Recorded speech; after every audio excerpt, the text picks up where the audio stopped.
welcome to my channel. Um, I wanted to share a very interesting dream that I like to call uh, like a reality dream. It's something that I explained in the beginning of the channel um, regarding the different types of dreams that I've received, whether I'm just sleeping and it's still like a spiritual dream, or if it's one that has real life tangible substance to it, or if it's more of a vision or something that I've seen type of thing as I am awake. So this is a very personal one to me because um, these are some things that have actually happened in a different type of light, and I'll explain in a second. Um, So again, before I start, these dreams are just ones that I've had over the years.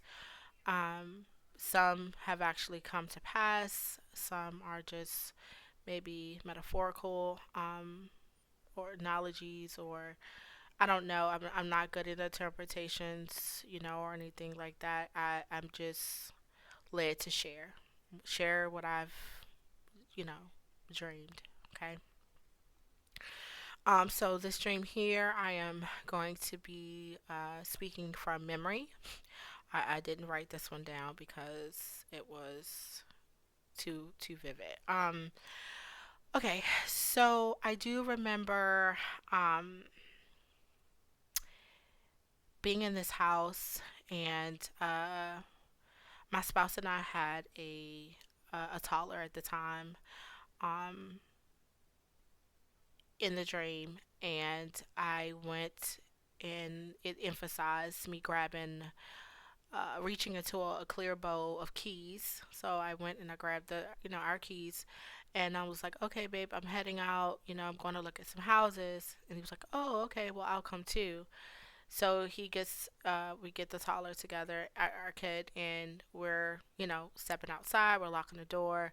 We're turning around. So as we turn around, there's like a lot of commotion going on outside. Like we don't know what in the world. It's just crazy. Traffic and just people and that whole thing. And so as we kind of walked down a little bit, there was someone, an older individual, sitting some on a stoop or something, and older guy. And we said, "Hey, like, what's going on out here?" He said, "Oh yeah, I don't know. It's crazy."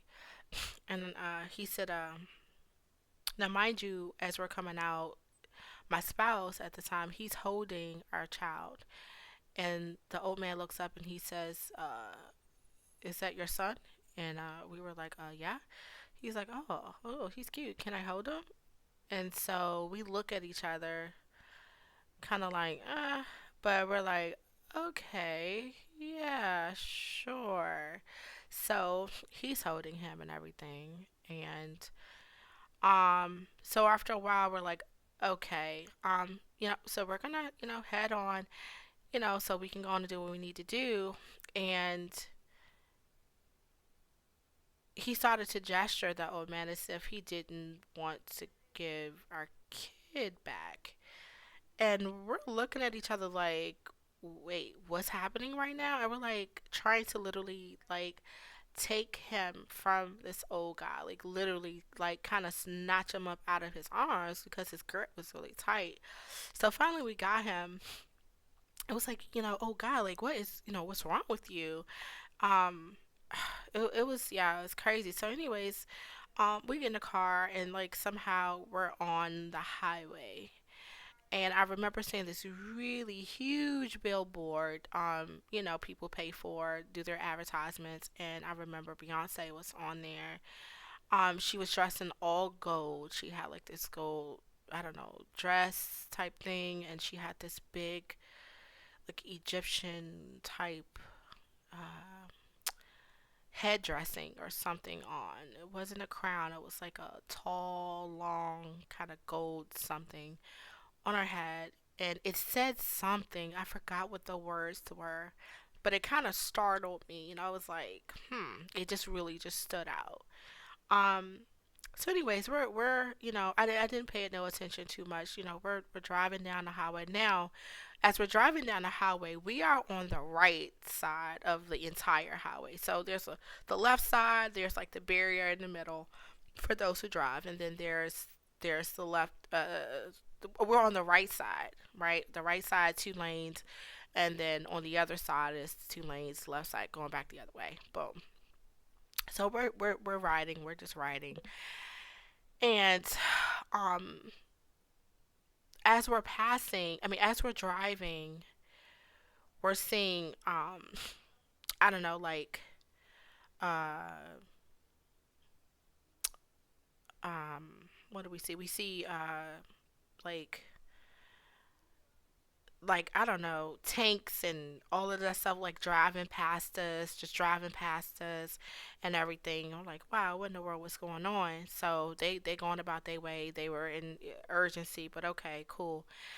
So we're driving, driving, driving, not paying no attention, and then all of a sudden, the people further down the road, because it wasn't like a crowded road or on the highway, so it was like cars here, do cars there, just little specks in between, and we all of a sudden started seeing pedestrians in their cars.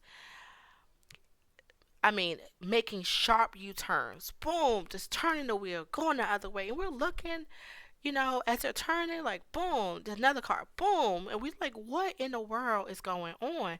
So we're driving, driving, and then we start seeing tanks turning, boom, making U turns, boom, making U turns. I'm like, what? I mean, and I'm not talking up, I missed my turn. No, we're talking brick wall, turn around real quick before you crash, like that type of urgency of a turn. And we're like, so there's like a level of panic, like, what is going on? Because we don't see anything. Why is everybody making this U turn? All of a sudden, like, there was this tall, huge, I'm talking like, how many feet?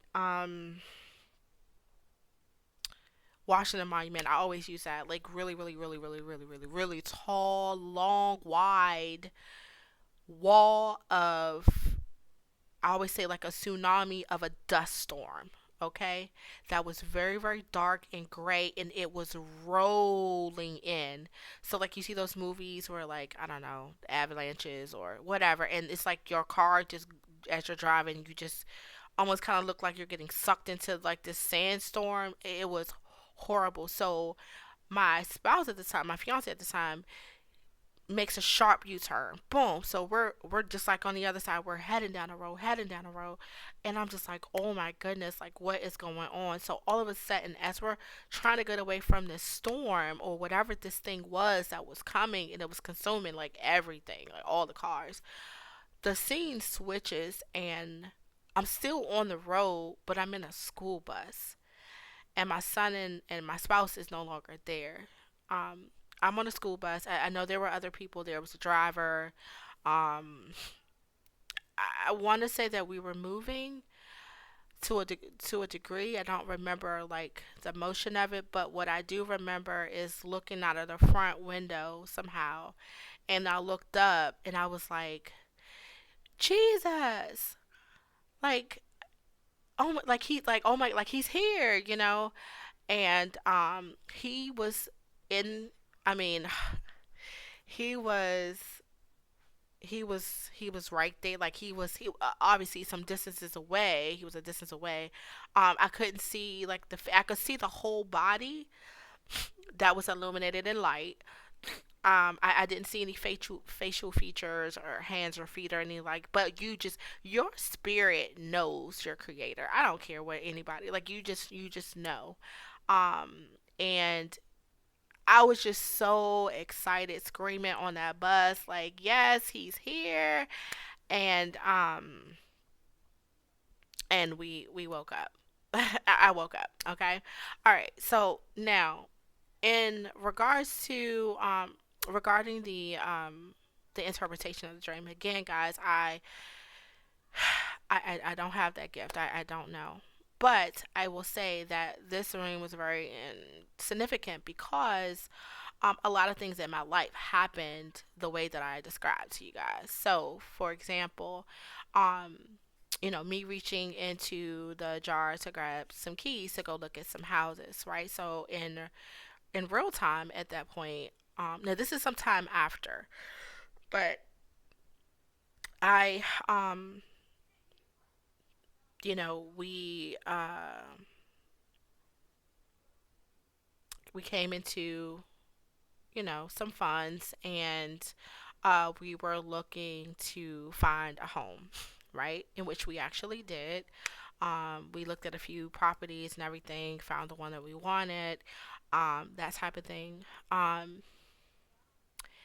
Thereafter, some time, I remember our son, that was actually in the dream. We have a son in real life at the time. He was still a toddler. Started having episodes like he would wake up screaming.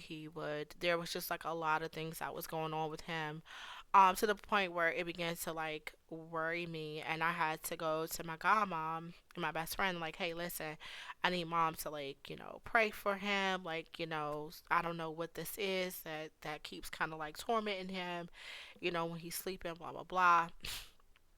And after this went on for several months, honestly, I mean, even today it's still kind of, but it's way not as bad at all as it was. But um I remember being in the car one day. He was in the back seat, and I was on the phone with my mom, which is an evangelist and her pastor. And I put her on speakerphone. We were praying, and I was so to touch my son that was asleep in the car seat.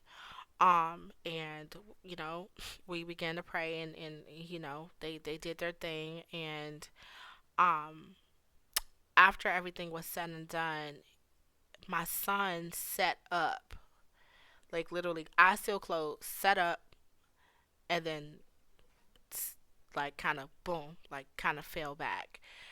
And I explained to them what had happened and everything. Like, okay, he just set up, but he's still asleep, like, that type of thing. And prayerfully, they were able to kind of cast out whatever maybe that tried to have a hold on him. And I think that portion came from the old man, right? That wasn't trying to let him go. So boom. And mind you, again with my son, the devil tried to take him out really, really early, even in the womb, with umbilical cord that was supposed to have like a protective gel over it. Didn't have that, you know, crazy emergency C-section, like, wasn't enough oxygen. Like it was like so much going on. But he loves God, my son, so much, and I'm just so grateful that the Lord allowed him to um to be here today, because I know that God is gonna definitely use him. Um, so moving forward, so that was that, and in the dream, of course, when we were in the car, um, and you seeing like all the tanks and all this stuff. I don't really know what that's about. Um, as far as people going in a certain direction, and then something drastic happens and people are running from it. Um, I I I, I want to say that I don't know. I don't know. I don't want to really say what it was because I'm not really sure. Um, but um, whatever it was, people definitely wasn't trying to get into it, get caught up in it. A lot of people were fleeing. So whether it's war, whether it was, a pandemic, I don't know what that thing that was trying to consume everything in its path. But luckily, we were able to get away from that. And even in real life, if you get my drift, we didn't, go with the whole plan there. And it brings me to the school bus. So I don't know. We know that school represents. I mean, I don't know what it represents, but it's from like September to like June, so it's like a season. Um, I don't know why the school bus. Um, I don't know why the school bus, but once I figure that out, then I know that the Lord is on his way any moment after that, because of course in the dream I saw him. So um so yeah, guys, that's my dream, and my reality dream. And if anybody has any interpretation, or comments, concerns about this, please feel free to leave it in the comments. Thank you guys for listening. I always, say, if you don't know the Lord, please get to know him, because the window of opportunity is just about closed. And we definitely want to see all of our brothers and sisters in heaven with us. And, um, so that I want you to feel safe knowing that you're in loving arms, and that there is a creator that loves you, adores you, knows the number of hair on your head. It's just imperative that we begin to search internally, because all of these things here in the world, they're temporary, they're not going to last but so long. But your spirit, you're eternal, spiritually, and you just want to make sure that you're in the right place, um and actually at the right time. Because even if you do get to accept the Lord after the fact, when the church, is raptured, there's a lot of stuff that you may have to endure. Um, and I just want to make sure that, if getting to know Him now will definitely um, help you kind of not have to go through any type of tribulation. I definitely don't want that for anyone. So, if you don't know Jesus, today would be a great day. Don't hold it off to tomorrow, because guess what? Tomorrow is not promised. It just isn't. Anything can happen in the next 30 minutes, the next 15 minutes. You never know. So, giving your life over to Him and surrendering yourself to Him, it's knowing and admitting that, hey, like, I am a sinner. I mess up daily. I need your grace. I need your mercy. Like, you know, we need it. All of us need it. From the peasants to the politicians, like, we all need it. Um, and so, and there's no sin that's so great that he won't forgive. He's a loving God, and if you give him the opportunity, he will definitely show you. And if you are, you don't know which way to go, you don't know if he's real, you don't ask him. Listen, Lord, Jesus, if you say you're real, prove yourself, show yourself to me. I've heard many stories of people saying that, and he has definitely shown up and shown out. So he will be there if and when you need him, always. So I implore you to definitely get a relationship with him. Let him love on you. Let him embrace you. Let him lead and guide you. And um, it's a beautiful thing. Um, all right, guys. Well, thank you again so much for listening. Be safe, stay blessed, and until next time. Bye.